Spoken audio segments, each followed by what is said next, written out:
नाशिकचे माजी खासदार आणि छगन भुजबळांचे पुतणे समीर भुजबळ आणि शिंदेंच्या शिवसेनेचे आमदार सुहास कांदेंमध्ये पुन्हा एकदा जुंपली। माझा राजीनामा अजित पवारांनी स्वीकारलेला नाही असा दावा समीर भुजबळांनी केला होता। विधानसभा निवडणुकीवेळी त्यांनी राष्ट्रवादी मुंबई अध्यक्षपदाचा राजीनामा दिला होता, तर समीर भुजबळ हा अजित पवारांकडून हुसकलेला माणूस आहे अशी टीका सुहास कांदेंनी केली।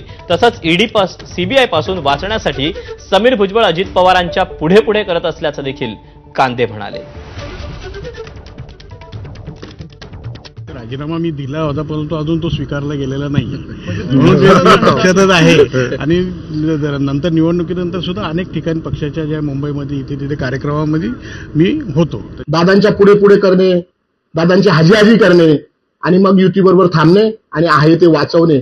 समीर भुजबळवर तरी वैयक्तिक दया येते। साहेबांचं ठीक आहे, साहेबांचं वय झालं, पण आता समीर भुजबळवर मला दया यायला लागली। मी त्याला शुद्ध भाषेत आपण एखाद्या प्राण्याला हुसकतो आणि तो प्राणी आपल्याकडे परत येतो, त्याचप्रमाणे याला हुसकल्या जातं आणि हा येतो।